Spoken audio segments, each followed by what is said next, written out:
నవ్య news కి స్వాగతం। ఈ రోజు వార్తల్లోని ముఖ్యాంశాలు।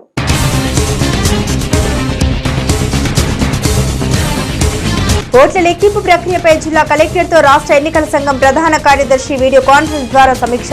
ప్రశాంత వాతావరణంలో ఎన్నికల లెక్కింపు ప్రక్రియ పూర్తి చేయాలని సూచన।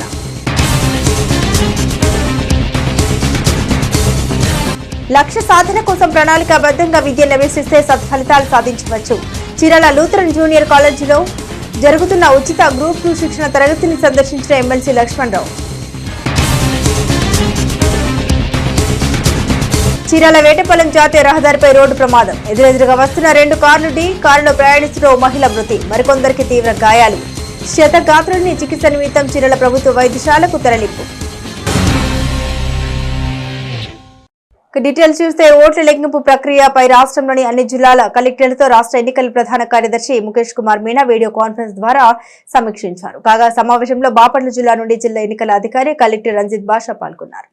ఓట్ల లెక్కింపు ప్రక్రియకు సిద్ధంగా ఉండాలని రాష్ట్ర ఎన్నికల ప్రధాన కార్యదర్శి ముఖేష్ కుమార్ మీనా తెలిపారు। ఓట్ల లెక్కింపు ప్రక్రియపై రాష్ట్రంలోని అన్ని జిల్లాల కలెక్టర్లతో రాష్ట్ర ఎన్నికల ప్రధాన కార్యదర్శి ముఖేష్ కుమార్ మీనా వీడియో కాన్ఫరెన్స్ ద్వారా సమీక్షించారు। కాగా సమావేశంలో బాపట్ల జిల్లా నుండి జిల్లా ఎన్నికల అధికారి కలెక్టర్ రంజిత్ బాషా పాల్గొన్నారు। ఈ సందర్భంగా ఆయన మాట్లాడుతూ ఓట్ల లెక్కింపు ప్రక్రియలో ఎలాంటి సమస్యలు ఉత్పన్నం కాకుండా అధికారులు చర్యలు తీసుకోవాలని సూచించారు। ఓట్ల లెక్కింపు కేంద్రాలు ఆ కేంద్రంలో నిబంధనల మేరకు టేబుల్స్ ఏర్పాటు, పోస్టల్ బ్యాలెట్ లెక్కింపు టేబుల్స్ ఏర్పాటుపై ఆయన పలు సూచనలు చేశారు। ముఖ్యంగా స్ట్రాంగ్ రూమ్ల భద్రత, సీసీ కెమెరాలు నిఘా ఉండాలన్నారు। ఎన్నికల పరిశీలకులు అభ్యర్థుల సమక్షంలో పారదర్శకంగా ఓట్ల లెక్కింపు జరగాలన్నారు। ప్రతి అంశాన్ని వీడియోగ్రఫీతో చిత్రీకరించాలని ఆయన సూచించారు। ర్యాండమైజేషన్ ద్వారా ఓట్ల లెక్కింపు సిబ్బంది నియామకం, బారికేడ్లు ఏర్పాటు చేసుకోవాలని ఆయన తెలిపారు। బాపట్ల జిల్లాలో ప్రశాంత వాతావరణంలో ఎన్నికలు నిర్వహించామని, అదే మాదిరిగా ఓట్ల లెక్కింపునకు సమగ్ర ప్రణాళికతో ముందుకు వెళ్తున్నామంటూ జిల్లా కలెక్టర్ నివేదించారు। చీరాల పట్టణంలోని సెయింట్ మార్క్స్ లూథరన్ జూనియర్ కాలేజీలో నిర్వహిస్తున్న ఉచిత గ్రూప్ 2 ఉచిత శిక్షణ తరగతులను ఎమ్మెల్సీ లక్ష్మణరావు సందర్శించారు। చీరాల పట్టణంలోని సెయింట్ మార్క్స్ లూథరన్ జూనియర్ కళాశాలలో నిర్వహిస్తున్న ఉచిత గ్రూప్ 2 శిక్షణ తరగతుల్ని ఎమ్మెల్సీ లక్ష్మణరావు సందర్శించారు। ఈ సందర్భంగా మెయిన్స్ పరీక్షల్లో అభ్యర్థులు చదవాల్సిన పలు అంశాలపై ఎమ్మెల్సీ అవగాహన కల్పించారు। అనంతరం ఆయన మాట్లాడుతూ మరో 2 నెలల్లో గ్రూప్ 2 మెన్స్ పరీక్ష జరగబోతుందన్నారు। పాఠ్య పుస్తకాల్లో ప్రతి అంశంపై పట్టు పెంచుకోవాలని సూచించారు। అభ్యర్థులు నోటిఫికేషన్లో ఉన్న పోస్టులకు పోటీ పడడంతో పాటు ఖాళీగా ఉన్న అన్ని ఉద్యోగాలపై అవసరమైతే పోరాడాలని తెలిపారు। తాము ప్రోగ్రెసివ్ డెమోక్రటిక్ ఫ్రంట్ ఎమ్మెల్సీలుగా ఖాళీగా ఉన్న డిఎస్సి బ్యాక్లాగ్ మరియు ఇతర ఉద్యోగాలు భర్తీ చేయాలని కోరుతున్నామని గుర్తు చేశారు। ఎంతో వ్యయ ప్రయాసలతో ఈ తరగతులు నిర్వహిస్తున్న నిర్వాహకులను అభినందనలు తెలిపారు। నిరంతరం కష్టపడి పట్టుదలతో ఉద్యోగం సాధించిన ఆదర్శంగా నిలవాలన్నారు। ఈ కార్యక్రమంలో కళాశాల కరెస్పాండెంట్ శీలం Vidyasagar, principal Pushparaj, జేసీలరావు, DBRC coordinator భగవాన్ దాస్, కళాశాల సిబ్బంది తదితరులు పాల్గొన్నారు। Andhra Pradesh public service commission group 2 పరీక్షకు సంబంధించి సుమారు 1000 పోస్టులతో నోటిఫికేషన్ ఇచ్చింది। ప్రిలిమినరీ పరీక్ష జరిగి 1:50 ఎంపిక చేసింది। మరి జూలై 28న బహుశా మెయిన్స్ పరీక్ష జరగడానికి అవకాశం। మరి ఈ పరీక్షకు సంబంధించి Saint marks Lutheran college Chirala ఆధ్వర్యంలో వాళ్ళు మహత్తరమైన ప్రయత్నం చేస్తున్నారు। ప్రిలిమినరీ పరీక్షకు సంబంధించి వాళ్ళు ఒక అవగాహన సదస్సు పెట్టడమే కాకుండా క్లాసులు కూడా నిర్వహించారు। ఆ ప్రిలిమినరీ పరీక్షలో సుమారు 30-35 మందికి పైగా క్వాలిఫై కావడం జరిగింది। వాళ్ళకు ఇప్పుడు మెయిన్స్ పరీక్ష 300 మార్కులకు జరగబోతుంది। ఆ మెయిన్స్ పరీక్ష సంబంధించి కూడా ఆంధ్రుల చరిత్ర, ఆ భారత రాజ్యాంగం, ఆంధ్రప్రదేశ్ ఆర్థిక వ్యవస్థ, భారత ఆర్థిక వ్యవస్థ, సైన్స్ అండ్ టెక్నాలజీ ఈ విభాగాలకు సంబంధించి మరి శిక్షణ నిర్వహిస్తున్నారు। ఇది చాలా గొప్ప విషయం। ఈ కాలేజీకి సంబంధించి ఈ క్లాసులు నిర్వహిస్తున్న నిర్వాహకులకి, అలాగే పాల్గొంటున్నటువంటి అధ్యాపకులకి, అలాగే ఎండలైనప్పటికీ వచ్చిన ఈ శిక్షణ పొందుతున్నటువంటి అభ్యర్థులకి నేను ప్రత్యేకమైన అభినందనలు తెలియజేస్తూ ఖచ్చితంగా వాళ్ళు ఈ పరీక్షలో కూడా విజయం సాధించాలని కోరుకుంటున్నాను। వేటపాలెం మండలం పందిలపల్లి వద్ద జాతీయ రహదారిపై రోడ్డు ప్రమాదం చోటు చేసుకుంది। ఎదురెదురుగా వస్తున్న 2 కార్లు అదుపు తప్పి ఢీకొనడంతో ప్రమాదం చోటు చేసుకుంది। కాగా ప్రమాదంలో ఒక మహిళ అక్కడికక్కడే మృతి చెందగా మరికొందరికి తీవ్ర గాయాల పాలయ్యారు। వేటపాలెం మండలం పందిళ్లపల్లి వద్ద జాతీయ రహదారిపై రోడ్డు ప్రమాదం చోటు చేసుకుంది. ఎదురెదురుగా వస్తున్న 2 కార్లు అదుపు తప్పి ఢీకొట్టడంతో ఈ ప్రమాదం చోటు చేసుకుంది. ప్రమాదంలో ఒక కారులో ప్రయాణిస్తున్న ప్రకాశం జిల్లా కనిగిరికి చెందిన 28 ఏళ్ల శిరీష మహిళ మృతి చెందింది. ప్రమాదంలో 2 కార్లు ప్రయాణిస్తున్న 5గురికి తీవ్ర గాయాలయ్యాయి. క్షతగాత్రుల్ని చికిత్స నిమిత్తం చీరాల ప్రభుత్వ ఏరియా ఆసుపత్రికి తరలించారు. చీరాల నుండి తెనాలి వెళ్తున్న కారును బాపట్ల నుండి కనిగిరి వెళ్తున్న మరో కారు ఢీకొట్టడంతో ఈ ప్రమాదం చోటు చేసుకుంది. కాగా ప్రమాద సమాచారాన్ని అందుకున్న వేటపాలెం ఎస్ఐ సురేష్ హుటాహుటిన ఘటనా స్థలానికి చేరుకుని ప్రమాదంలో గాయాల పాలైన క్షతగాత్రుల్ని అతి కష్టం మీద బయటకు తీశారు. ఘటనపై కేసు నమోదు చేసుకున్న పోలీసులు విచారణ చేపట్టారు. చరిత్రలో నేటి ముఖ్యమైన ఘటనల్ని ఓసారి చూద్దాం.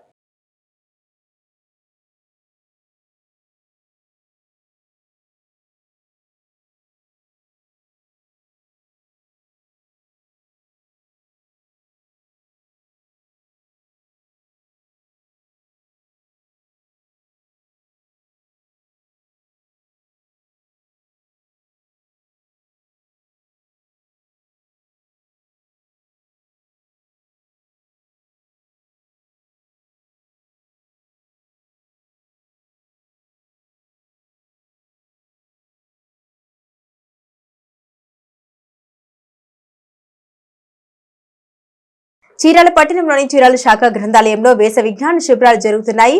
ఈ శిబిరంలో విద్యార్థులకు పుస్తక పఠనం, క్రీడలు, ఇతర అంశాలపై శిక్షణ కార్యక్రమం నిర్వహించారు. చీరాల పట్టణంలోని చీరాల శాఖ గ్రంథాలయంలో వేసవి విజ్ఞాన శిబిరాలు జరుగుతున్నాయి. ఈ శిబిరంలో విద్యార్థులకు పుస్తక పఠనం, క్రీడలు, ఇతర అంశాలపై శిక్షణ కార్యక్రమం నిర్వహించారు. ఈ సందర్భంగా గ్రంథ పాలకురాలు దానమ్మ మాట్లాడుతూ వేసవిలో విద్యార్థుల్ని చెడు అలవాట్లకు దూరం చేసేందుకు గ్రంథాలయంలో వేసవి విజ్ఞాన శిబిరాలు ప్రతి ఏటా జరుపుతున్నామన్నారు. ముఖ్యంగా ప్రతిరోజు ఆటపాటలతో కూడిన విద్య అందజేస్తూ విద్యార్థుల మేధస్సుకు పదును పెడుతున్నామని వెల్లడించారు. ఈ నెల 17 నుండి జూన్ 7 వరకు శిబిరాలు నిర్వహిస్తున్నామన్నారు. తల్లిదండ్రులు కూడా తమ పిల్లల్ని సెలవుల్లో విజ్ఞాన శిబిరానికి పంపించాలని కోరారు. శాఖ గ్రంథాలయం చేరాల, నేను లైబ్రరీని మాట్లాడుతున్నాను. మరి సమ్మర్ క్యాంపులు అనేది స్కూల్ పిల్లలు స్కూల్కి వాళ్ళ స్కూల్ క్లోజ్ అయిన తర్వాత మరి పిల్లలు మంచి విజ్ఞానాన్ని సంపాదించుకుంటారు. గ్రంథాలయాలు ఎంతో ఉపయోగపడతాయని మరి డైరెక్టర్ గారు, సెక్రటరీ గారు వాళ్ళు ఎంతో ఆలోచన చేసి మాకు ఈ క్యాంపును నిర్వహించవలసిందిగా ఆదేశించున్నారు. కనుక ఈ క్యాంపును మేము మే 15వ తారీఖు నుండి జూన్ 7వ తారీఖు వరకు నిర్వహిస్తున్నాము. మరి ఈ క్యాంపుకు పిల్లలు, వారి తల్లిదండ్రులు కూడా ఎంతో సంతోషంగా ఈ క్యాంపుకు పంపిస్తున్నారు. పిల్లలు కూడా చక్కగా వచ్చి ఈ గ్రంథాలయంలో ఉన్న అనేక రకాలైన పుస్తకాలను, వారికి ఉపయోగపడే పుస్తకాలను వారికి వారే తీసుకొని ఇష్టంగా పుస్తకాలు చదువుతున్నారు. అంత మాత్రమే చదవటమే కాకుండా మరి ఈ క్లాసుకి, ఈ క్యాంపుకి మరి గ్రామర్ కానీ మరి మ్యాథ్స్ క్లాస్ కానీ నిర్వహించడం జరుగుతుంది. అవి కూడా చాలా చక్కగా వింటున్నారు. మొదటగా వారి చేత కథల పుస్తకాలు చదివించి తర్వాత మళ్ళా వాళ్ళ చేతే ఒక కథను వాళ్ళ చేత చెప్పించడం జరుగుతుంది. తర్వాత పిల్లల ఉత్సాహంగాను మరి వాళ్ళని ప్రోత్సహించే రీతిగా వాళ్ళకి మేము కాంపిటీషన్స్ నిర్వహిస్తున్నాము. వాటిలో మరి ఇంతవరకు రన్నింగ్ అని, మరి లెమన్ అండ్ స్పూన్ అని, ఇండోర్ గేమ్స్ అయినా మరి వాళ్ళకి నచ్చిన గేమ్స్ను ఆడించడం జరుగుతుంది. ఈ క్యాంపు వల్ల పిల్లలు కూడా మంచి విజ్ఞానాన్ని సంపాదించుకుంటారని మేము ఆశిస్తున్నాము.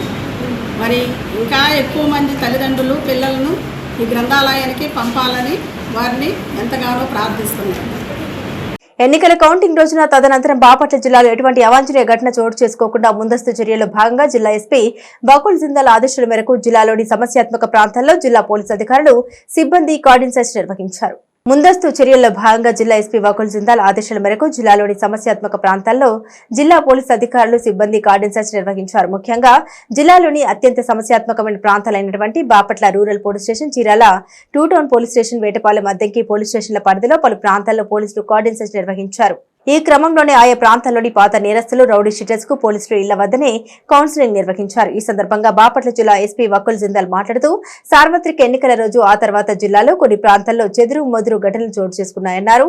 ఘర్షణకు పాల్పడిన వారిపై కేసులు నమోదు చేసి అరెస్టులు చేయడం కూడా జరిగిందని తెలిపారు. ఇదే క్రమంలో జూన్ 4వ తేదీన జరగనున్న ఎన్నికల కౌంటింగ్ ప్రశాంత వాతావరణంలో జరిగేందుకు గాను ముందస్తు జాగ్రత్త చర్యల్లో భాగంగా జిల్లాలో ఎటువంటి అవాంఛనీయ ఘటనకు తావు లేకుండా సమస్యాత్మక ప్రాంతాలు, గ్రామాల్లో పోలీసు అధికారులు, సిబ్బంది, ప్రత్యేక పోలీసు బలకాలతో కార్డన్ సెర్చ్ నిర్వహిస్తున్నామన్నారు. ఎన్నికల కౌంటింగ్ ముగిసే వరకు తరచూ వివాదాలకు పాల్పడే వారిపై ప్రత్యేకంగా నిఘా ఉంచామని, ఎవరైనా పోలీస్ శాఖ ఆదేశాలను పెడచెవిన పెట్టి ప్రవర్తిస్తే వారిని చట్టపరమైన చర్యలు తీసుకుంటామని, అవసరమైతే రౌడీ షీట్లు ఓపెన్ చేస్తామని హెచ్చరించారు. Vetapalem Saint Ann's engineering and technology కళాశాల ప్రాంగణంలో AP engineering common entrance test గురువారం సైతం కొనసాగినట్లు కళాశాల సెక్రటరీ వడమ రామకృష్ణరావు ఒక ప్రకటన ద్వారా తెలియజేశారు. Andhra Pradesh state council of higher education ఆధ్వర్యంలో జేఎన్టీయూ కాకినాడ పర్యవేక్షణలో వేటపాలెంలోని Saint Ann's engineering college and technology కళాశాల ప్రాంగణంలో AP engineering common entrance test గురువారం సైతం నిర్వహించినట్లు కళాశాల ప్రిన్సిపల్ డాక్టర్ జగదీష్ బాబు తెలిపారు. కాగా గురువారం జరిగిన మొదటి షిఫ్ట్ లో 250 మంది విద్యార్థులకు గాను 244 మంది విద్యార్థులు హాజరైనట్లు తెలిపారు. నేటి తిరుమల తిరుపతి సమాచారాన్ని ఒకసారి పరిశీలిద్దాం. తిరుపతి గోవిందరాజస్వామి వార్షిక బ్రహ్మోత్సవాల్లో భాగంగా గురువారం నిర్వహించిన రథోత్సవం అంగరంగ వైభవపేతంగా జరిగింది. రథోత్సవం కర్నాల వీధి, బేరి వీధి, గాంధీ రోడ్డు మీదుగా తిరిగి ఆలయ రథ మండపానికి చేరుకుంది. భక్తులు గోవింద నామస్మరణ చేస్తూ రథాన్ని లాగారు. భక్తులు అడుగడుగున టెంకాయలు కొట్టి స్వామివారికి కర్పూర హారతి సమర్పించారు. ఉదయం 10:30 నుండి మధ్యాహ్నం 12 గంటల వరకు శ్రీదేవి భూదేవి సమేత గోవిందరాజస్వామి నమ్మాళ్వార్ల వారి ఉత్సవాలకు స్నపన తిరుమంజన నిర్వహించారు. రథోత్సవంలో తిరుమల పెద్ద జీఆర్ స్వామి, చిన్న జీఆర్ స్వామి అధికారులు, భక్తులు పాల్గొన్నారు. తిరుచానూరు శ్రీ పద్మావతి అమ్మవారి వసంతోత్సవాల్లో భాగంగా గురువారం స్వర్ణ రథంపై ఆశీనులైన అమ్మవారు భక్తులను కటాక్షించారు. పద్మావతి అమ్మవారి ఉత్సవమూర్తిని అర్చకులు స్వర్ణ రథంపై ఉంచి 4 మాడ వీధుల్లో రథాన్ని లాగారు. కర్పూర హారతులు సమర్పించి అమ్మవారిని దర్శించుకున్నారు. ఓట్ల లెక్కింపు కార్యక్రమంపై రిటర్నింగ్ అధికారులు ఏఆర్ఓలకు అవగాహన కార్యక్రమం బాపట్ల జిల్లా కలెక్టరేట్లోని సమావేశపు హాల్లో ఎన్నికల అధికారి జిల్లా కలెక్టర్ రంజిత్ భాష అధ్యక్షతన జరిగింది. ఓట్ల లెక్కింపు ప్రక్రియను అత్యంత పకడ్బందీగా నిర్వహించేలా అధికారులు చర్యలు తీసుకోవాలని బాపట్ల జిల్లా ఎన్నికల అధికారి కలెక్టర్ పి రంజిత్ భాష తెలిపారు. ఓట్ల లెక్కింపు కార్యక్రమంపై రిటర్నింగ్ అధికారులు ఏఆర్ఓలకు అవగాహన కార్యక్రమం బాపట్ల జిల్లా కలెక్టరేట్లోని సమావేశపు హాల్లో జరిగింది. ఈ సమావేశంలో బాపట్ల జిల్లా ఎన్నికల అధికారి కలెక్టర్ పి రంజిత్ భాష మాట్లాడుతూ ఓట్ల లెక్కింపు ప్రక్రియ అత్యంత పారదర్శకంగా సమర్థతతో నిర్వహించాలని తెలిపారు. ఉదయం 8 గంటలకు ఓట్ల లెక్కింపు ప్రారంభమయ్యేలా చూడాలని అధికారులను ఆయన ఆదేశించారు. బాపట్ల ఇంజనీరింగ్ కళాశాలలో ఏర్పాటు చేసిన ఓట్ల లెక్కింపు కేంద్రంలో అన్ని సౌకర్యాలు కల్పించాలని తెలిపారు. ఎన్నికల కమిషన్ సూచించిన మార్గదర్శకాలను విస్మరించారన్నారు. పార్లమెంట్ అసెంబ్లీ నియోజకవర్గాలకు 12 కౌంటింగ్ హాల్స్, పోస్టల్ బ్యాలెట్ కొరకు మరో 2 కౌంటింగ్ హాల్స్ ఏర్పాటు చేశామన్నారు. ఓట్ల లెక్కింపు కేంద్రంలో 14 టేబుల్స్ ఏర్పాటు చేయాలని, ఒక రౌండ్ లో 14 పోలింగ్ కేంద్రాల్లోని ఓట్లు లెక్కించేలా చర్యలు తీసుకోవాలన్నారు. ఓట్ల లెక్కింపు కేంద్రంలోకి మొబైల్ ఫోన్లు ఎట్టి పరిస్థితుల్లోనూ అనుమతించరాదని హెచ్చరించారు. ఎలక్ట్రానిక్ వస్తువులు సైతం లోపలికి అనుమతించరాదన్నారు. 4 రోజుల ముందుగా అన్ని ఏర్పాట్లు పూర్తి చేయాలని మార్గనిర్దేశం చేశారు. ఈ క్రమంలోనే ఈ నెల 28వ తేదీన ర్యాండమైజేషన్ ప్రక్రియ నిర్వహిస్తామన్నారు. 30వ తేదీన ఓట్ల లెక్కింపు సిబ్బందికి శిక్షణ ఉంటాయన్నారు. 3వ తేదీన 2వ దశ శిక్షణ ఇవ్వాలన్నారు. నిష్ణాతులైన మాస్టర్ ట్రైనర్ల ద్వారా సిబ్బందికి సమర్థవంతంగా శిక్షణ నిర్వహించాలని సూచించారు. ముఖ్యంగా ఈటీపీబీఎస్, పోస్టల్ బ్యాలెట్ ఓట్ల లెక్కింపు కార్యక్రమాల్లో జాగ్రత్తలు పాటించాలన్నారు. ఎన్నికల పరిశీలకులు, పోటీలో ఉన్న అభ్యర్థులు వారి ఏజెంట్ల సమక్షంలో పారదర్శకంగా ప్రక్రియ చేపట్టాలని ఆయన పలు సూచనలు చేశారు. నేటి వాతావరణ సమాచారాన్ని ఓసారి పరిశీలిద్దాం. బంగాళాఖాతంలో ఏర్పడిన అల్పపీడనం బలపడుతోంది. దాని తీవ్రత క్రమంగా పెరుగుతోంది. రేపటికి వాయుగుండంగాను, ఆ తర్వాత తీవ్ర వాయుగుండంగాను బలపడి మధ్య బంగాళాఖాతంలో తుఫానుగా మారుతుంది. తుఫానుగా మారితే ఓమన్ దేశం సూచించిన రేమాల్గా నామకరణం చేస్తారు. ప్రస్తుతానికి ఈశాన్య దిశగా కదులుతోంది. అల్పపీడనం సుస్పష్టమైన అల్పపీడనంగా మారింది. ఇది మరింత బలపడుతూ ఉత్తర దిశగా ప్రయాణించే అవకాశం ఉంది. వీటి ప్రభావం ఒడిశా, వెస్ట్ బెంగాల్ తో పాటు బంగ్లాదేశ్ పైన ఎక్కువగా ఉంటుందని వాతావరణ శాఖ నిపుణులు అంచనా వేస్తున్నారు. ప్రస్తుతం అల్పపీడనం ప్రభావం అంతా మధ్య బంగాళాఖాతంలోనే ఎక్కువ. ఈ ప్రాంతంలోనే ఎక్కువ వర్షపాతం కురుస్తుంది. అల్పపీడనం ప్రభావంతో కోస్తాలో తేలికపాటి వర్షాలు కురుస్తాయని అంటున్నారు విశాఖ తుఫాను హెచ్చరికల కేంద్రం అధికారి సునంద. వాతావరణ శాఖ అధికారులు భూభాగంపై నుండి ఏపీ వైపు గాలుల్లో వేస్తున్న నేపథ్యంలో ఉష్ణోగ్రతలకు క్రమంగా పెరుగుతున్నాయని అంటున్నారు. చీరాల మండలంలో ప్రత్యేక అవసరాలు కలిగిన విద్యార్థుల కోసం భవిత కేంద్రం అందుబాటులో ఉందని, ప్రతి ఒక్కరూ వినియోగించుకోవాలని చీరాల ఎంఈఓ సుధారాణి అన్నారు. చీరాల మండలంలో ప్రత్యేక అవసరాలు కలిగిన విద్యార్థుల కోసం భవిత కేంద్రం అందుబాటులో ఉందని, ప్రతి ఒక్కరూ వినియోగించుకోవాలని చీరాల ఎంఈఓ సుధారాణి అన్నారు. చీరాల మండలంలోని పలు గ్రామాల్లో అంగవైకల్యం ఉన్న విద్యార్థుల గుర్తింపుకు సర్వే నిర్వహించారు. ఈ సర్వేలో చీరాల ఎంఈఓ సుధారాణి పరిశీలించారు. దివ్యాంగ పిల్లలకు భవిత విద్యా కేంద్రం చక్కగా ఉపయోగపడుతుందని ఎంఈఓ అన్నారు. ముఖ్యంగా పిల్లలకు సంబంధించినటువంటి విద్యా కేంద్రంలో విద్యా వనరులు, physiotherapy, speech therapy, behaviour modification, విద్యా బోధనలు అందుబాటులో ఉంటాయన్నారు. ఈ కార్యక్రమంలో టీచర్లు రాజశేఖర్ బాబు, నరసింహం తదితరులు పాల్గొన్నారు. వార్తల్లో నేటి అంతర్జాతీయ జాతీయ రాష్ట్ర ముఖ్యమైన అంశాలను ఓసారి పరిశీలిద్దాం. మెక్సికోలో ప్రమాదం చోటు చేసుకుంది. ఓ రాజకీయ పార్టీ నిర్వహించిన ఎన్నికల సభలో అపశృతి చోటు చేసుకుంది. బలమైన గాలుల కారణంగా వేదిక ఒక్కసారిగా కుప్పకూలింది. ఈ ఘటనలో 5 ప్రాణాలు కోల్పోయారు. జూన్ 2న మెక్సికోలో అధ్యక్ష ఎన్నికలు జరగనున్నాయి. ఈ నేపథ్యంలో రాజకీయ నాయకులు ప్రచారాన్ని హోరెత్తించారు. బుధవారం రాత్రి ఉత్తర మెక్సికో రాష్ట్రమైన న్యూవో లియోన్లో అధ్యక్ష అభ్యర్థి జార్జ్ అల్వారెజ్ మేనిజ్ ప్రచారం నిర్వహించారు. ఈ సందర్భంగా స్టేజ్ పై ప్రసంగిస్తుండగా బలమైన గాలులు వీచాయి. ఈ గాలులకు ప్రచారం కోసం వేసిన వేదిక ఒక్కసారిగా కుప్పకూలింది. ప్రమాదాన్ని ముందుగా గుర్తించిన స్టేజ్ పై ఉన్న కొందరు ప్రాణాలను కాపాడుకునేందుకు వేదికపై నుంచి కిందికి దూకేశారు. అయితే ఈ ఘటనలో 5 ప్రాణాలు కోల్పోయారు. సుమారు 50 మంది గాయపడ్డట్లు స్థానిక అధికారులు వెల్లడించారు. ఎన్నికల ప్రచారం కోసం కేంద్ర రక్షణ శాఖ మంత్రి రాజ్నాథ్ సింగ్ ఢిల్లీలో పర్యటించారు. ఈ సందర్భంగా ఆయనకు అభిమానుల వెండి కిరీటాన్ని అందజేశారు. దీంతో ఆయన ఒక సంచలన నిర్ణయం తీసుకున్నారు. ఎన్నికల తర్వాత వెండి కిరీటాన్ని విక్రయించి పేద ఆడబిడ్డలకు కాళ్లకు పట్టీలు ఇప్పిస్తారని తెలిపారు. రాజ్నాథ్ సింగ్ నిర్ణయం పట్ల పలువురు ప్రశంసలతో ముంచెత్తుతున్నారు. 6వ విడత లోక్సభ ఎన్నికల్లో భాగంగా ఢిల్లీలో మే 25వ తేదీన పోలింగ్ జరగనుంది. ఈ నేపథ్యంలోనే వాయువ్య ఢిల్లీ బీజేపీ అభ్యర్థి యోగేంద్ర చందోలియాకు మద్దతుగా ఎన్నికల ప్రచారం నిర్వహించారు కేంద్ర మంత్రి రాజ్నాథ్ సింగ్. ఆంధ్రప్రదేశ్ రాష్ట్ర వ్యాప్తంగా ఉన్న ప్రభుత్వ జిల్లా విద్యా శిక్షణ సంస్థలు 2024-2025 విద్యా సంవత్సరానికి 2 ఏళ్ల డీఈడీ కోర్సుల్లో ప్రవేశానికి ఏపీ డీఈ సెట్ 2024 నోటిఫికేషన్ విడుదలైన సంగతి తెలిసిందే. ఈ పరీక్షను మే 24వ తేదీన నిర్వహిస్తున్నట్లు పాఠశాల విద్యా కమిషనర్ సురేష్ కుమార్ తెలిపారు. పరీక్ష నిర్వహణకు ఇప్పటికే అన్ని ఏర్పాట్లు పూర్తి చేశారు. రాష్ట్ర వ్యాప్తంగా 19 కేంద్రాల్లో ఏపీ డీఈ సెట్ 2024 పరీక్ష జరగనుంది. ఉదయం 10 గంటల నుండి మధ్యాహ్నం 12:30 వరకు ఈ పరీక్ష నిర్వహించనున్నారు. ఈ పరీక్షకు మొత్తం 4,948 మంది అభ్యర్థులు హాజరు కానున్నారు. భారతదేశంలో ఇటీవల కాలంలో ఈవీ స్కూటర్ల వినియోగం గణనీయంగా పెరుగుతోంది. ఈ నేపథ్యంలో అన్ని కంపెనీలు ఎప్పటికప్పుడు అప్డేటెడ్ ఈవీ స్కూటర్లను మార్కెట్లోకి లాంచ్ చేస్తున్నాయి. ఇటీవల టీవీఎస్ ఎలక్ట్రిక్ స్కూటర్ ఐక్యూబ్ కు సంబంధించిన టాప్ స్పెక్ ఎస్టీ వేరియంట్ ను విడుదల చేసింది. 7 అంగుళాల టచ్ స్క్రీన్ తో పాటు అనేక అధునాతన ఫీచర్లతో రిలీజ్ చేసిన ఈ ఈవీ స్కూటర్ ఈవీ ప్రియులను అమితంగా ఆకట్టుకుంటుంది. ముఖ్యంగా బ్యాటరీ విషయంలో కీలక అప్డేట్ ను ఇస్తూ అతిపెద్ద బ్యాటరీ కెపాసిటీతో ఈ స్కూటర్ ను లాంచ్ చేసింది. అయితే TVS iQube ST, Ola, Chetak, Ather, Simple, Vida వంటి బ్రాండ్లకు గట్టి పోటీనిస్తోంది. భారత క్రికెట్ జట్టుకు చీఫ్ కోచ్ కావాలని బీసీసీఐ ఇటీవల ప్రకటన జారీ చేసిన విషయం తెలిసిందే. అయితే హెడ్ కోచ్ పదవి చేపట్టేందుకు బీసీసీఐకి చెందిన ఓ వ్యక్తి ఆస్ట్రేలియా క్రికెటర్ రికీ పాటింగ్ ను సంప్రదించినట్లు తెలుస్తోంది. ఈ విషయాన్ని ఆసిఫ్ దగ్గర బ్యాటరీకి కూడా కన్ఫర్మ్ చేశాడు. ప్రస్తుతం head coach Rahul Dravid June లో రిటైర్ అవుతున్నారు. ఈ నేపథ్యంలో కొత్త కోచ్ కోసం బీసీసీఐ వెతుకులాట ప్రారంభించింది. మే 13వ తేదీన హెడ్ కోచ్ పదవి కోసం బీసీసీఐ ప్రకటన ఇచ్చింది.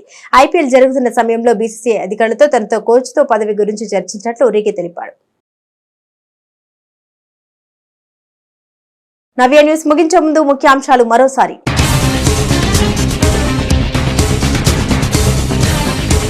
ఓట్ల లెక్కింపు ప్రక్రియపై జిల్లా కలెక్టర్తో రాష్ట్ర ఎన్నికల సంఘం ప్రధాన కార్యదర్శి వీడియో కాన్ఫరెన్స్ ద్వారా సమీక్ష. ప్రశాంత వాతావరణంలో ఎన్నికల లెక్కింపు ప్రక్రియ పూర్తి చేయాలని సూచన.